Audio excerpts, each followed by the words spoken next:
maintenant, nous allons commencer l'exercice 4 type bac. C'est un exercice qui est très très complet. On m'a donné une fonction f définie par moins 0,5x au carré plus 2x plus 15 ln de x sur l'intervalle 1, 11. On me demande de la dériver. Donc je commence par la dériver terme par terme. Donc ça me donne moins 0,5 fois la dérivée de x au carré qui est 2x, autrement dit moins x, plus la dérivée de 2x qui est 2, plus 2, plus 15 fois la dérivée de ln de x qui est 1 sur x. Donc 15 fois 1 sur x, ça me donne 15 sur x. L'étape numéro 2, une fois que j'ai dérivé, ça va être d'étudier le signe de la dérivée. Je vous rappelle, quand j'étudie le signe de la dérivée, je dois me poser la question, est-ce que c'est une fonction de référence? Ici, non. Si ce n'est pas une fonction de référence, est-ce que je peux la factoriser? Ici, ça va être compliqué. Est-ce que je ne pourrais pas l'écrire sous la forme d'un quotient? Eh oui, il y a du 15 sur x. Donc là, je vais pouvoir faire une réduction au même dénominateur. Ici, le dénominateur est 1, ici, le dénominateur est 1, ici, le dénominateur est x. Je vais tout réduire au même dénominateur et choisir x. Du coup, je vais avoir moins x fois x, plus 2 fois x, plus 15 pour le numérateur, et x au dénominateur. Ce qui me donne moins x au carré, plus 2x, plus 15 sur x. Quand j'ai un quotient, je peux appliquer la règle des signes. J'ai donc besoin d'étudier le signe du numérateur, le signe du dénominateur. Le numérateur, c'est une fonction polynôme du second degré. Je vais calculer le delta, je trouve 64, j'annonce donc 2 racines puisque 64 est strictement positif. Je calcule mes 2 racines et je n'oublie pas, une fois que j'ai marqué les détails sur ma copie, d'aller vérifier sur ma calculatrice que je ne me suis pas trompée, avec le mode résolution d'équation.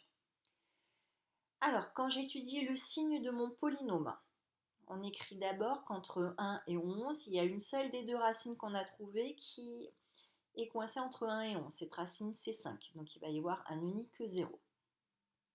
Le moins 3, il sera positionné ici, là, par rapport à moins. Il est avant le 1. Si je veux maintenant compléter correctement les cases, il faut que j'aille regarder le coefficient A.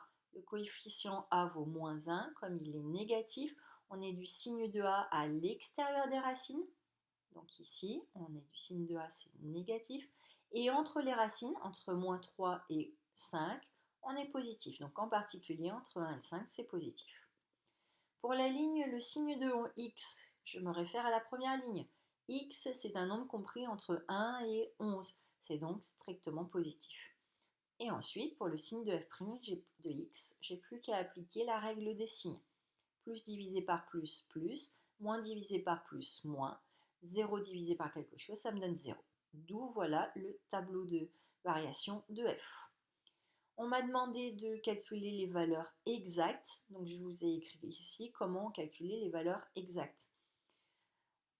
Le ln de 5, je suis obligée de le conserver sous la forme de ln de 5, sinon après ça me donne une valeur approchée. Au passage, je vérifie, je pars de 1,5 pour arriver à un résultat qui vaut environ 21,6 et je redescends à moins 2,5, je suis rassurée, c'est cohérent. On passe maintenant à la question numéro 3A. Montrer que l'équation f de x égale 0 admet une unique solution alpha sur l'intervalle 1, 11. Là, vous devez penser au théorème des valeurs intermédiaires. Il y a 2 flèches dans mon tableau, il y aura donc 2 textes à écrire. Le premier texte, f est continue et strictement croissante sur l'intervalle 1, 5. Ça, c'est la flèche qui monte. Aux extrémités des flèches, la valeur la plus petite, c'est 1,5. La plus grande, c'est 21,6. Autrement dit, je regarde, est-ce que 0 appartient à cet intervalle? Non. C'est-à-dire que 0 n'appartient pas à l'intervalle f de 1, f de 5. Donc mon équation f de x égale 0 n'admettra pas de solution sur l'intervalle 1, 5, d'après le théorème des valeurs intermédiaires. Je fais un texte similaire pour décrire ce qui se passe avec la seconde flèche. Donc comme elle descend, ça me permet d'écrire que f est continue et strictement décroissante sur l'intervalle 5, 11. Aux extrémités des flèches, la valeur la plus petite, attention, on commence par la valeur la plus petite, c'est moins 2,5, c'est-à-dire f de 11, environ. La valeur la plus grande, c'est 21,6, donc environ f de 5. Est-ce que 0 appartient à cet intervalle? Oui. Donc l'équation f de x égale 0 admet une unique solution coincée entre 5 et 11. Conclusion, entre 1 et 11, il existe une unique solution à cette équation. Cette solution, on l'appelle alpha. On m'a demandé maintenant de donner une valeur arrondie au centième de ce nombre. Alors, grâce à mon mode table, j'ouvre mon tableau entre 1 et 11, je pense bien à rentrer la formule de f. Je me rends compte que alpha est compris entre 10 et 11. J'ai donc un encadrement à l'unité. Je vais maintenant ouvrir mon tableau entre 10 et 11, faire un pas de 0,1 et j'arrive à avoir un encadrement au dixième de alpha. Je vais maintenant ouvrir mon tableau entre 10,6 et 10,7, faire un pas de 0,01 et j'arrive à avoir un encadrement au centième de alpha. Le problème, c'est qu'on ne m'a pas demandé un encadrement au centième de alpha, on m'a demandé un arrondi au centième de alpha. Et donc, je ne sais pas si alpha est plus proche de 10,65 ou de 10,66. Je suis donc obligée de faire un encadrement au millième de alpha, de réaliser que alpha est compris entre 10,659 et 10,660 et donc que alpha est plus proche de 10,66 que de 10,65. C'est pour ça que la valeur approchée au centième de alpha est 10,66. À présent, on me demande de dresser le tableau de signes de alpha. Alors, j'ai remis le tableau de variation le tableau de signe de f, pardon. J'ai remis le tableau de variation de f. Je vous rappelle, f c'était une fonction qui était strictement croissante sur 1, 5, strictement décroissante sur 5, 11. D'après la question précédente, on a vu que f s'annulait une seule fois, donc il y aura un seul 0 dans ce tableau, et s'annulait pour alpha avec alpha qui était proche de 10,66. Donc ici, coincé entre 5 et 11. Donc j'ai placé le alpha dans mon tableau de variation. Grâce à ça, je peux en déduire le tableau de signes de f de x. En effet, on part de la valeur 1,5, on monte jusqu'à 21,6 et on redescend jusqu'à 0. Donc, dans tout cet intervalle-là, entre 1 et alpha, f de x est strictement positif. Entre alpha et 11, on part de la valeur 0 et on bascule dans les négatifs et on descend jusqu'à moins 2,5 environ. Donc, entre alpha et 11, f de x est strictement négatif. J'ai donc trouvé le tableau de signes de f de x. Question numéro 4. On m'a donné une fonction grand F que je n'avais pas écrite ici. Et on me demande de démontrer que grand F est une primitive de petit f. Autrement dit, on me demande de dériver grand F. Alors, pour le début, au niveau de la dérivation, je vais utiliser le terme par terme. Attention, je vois apparaître à la fin de l'expression de f de x, grand F de x, 15x ln de x. Donc pour dériver 15x ln de x, il va falloir que j'utilise la règle du u fois v. Je pose u de x égale 15x, v de x égale ln de x.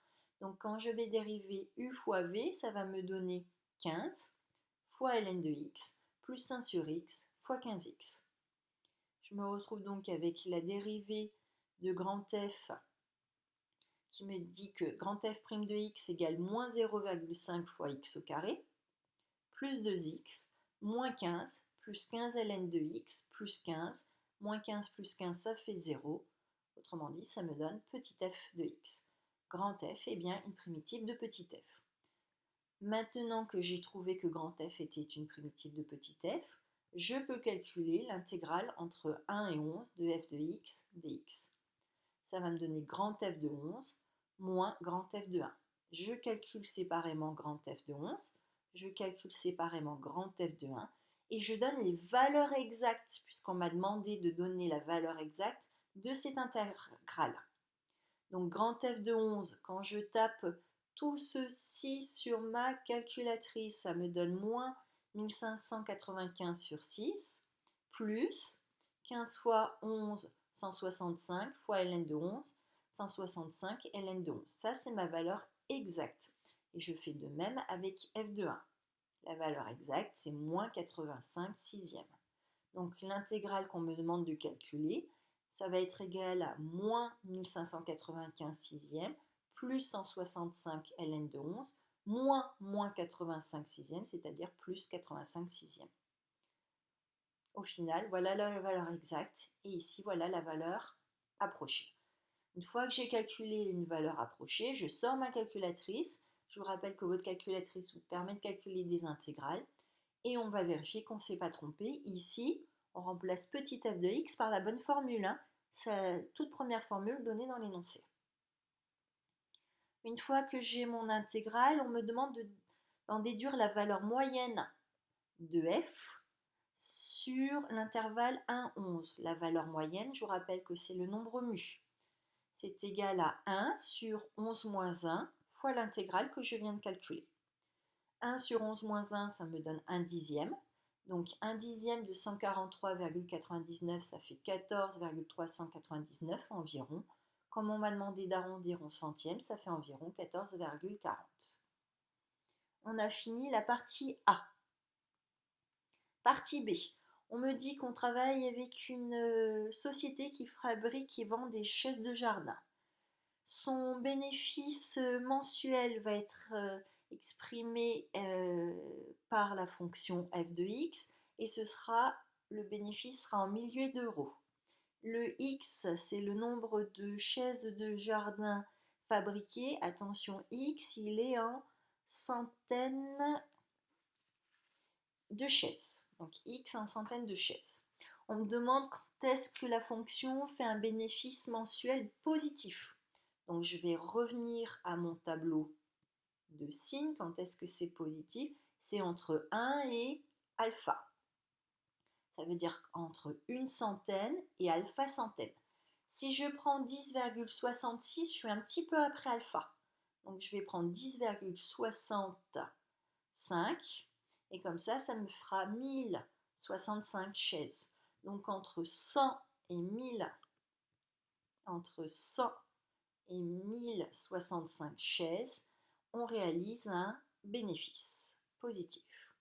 Maintenant, on me demande combien de chaises il faut produire pour avoir un bénéfice mensuel maximal. Je reviens à mon tableau de variation, alors je l'ai ici en petit.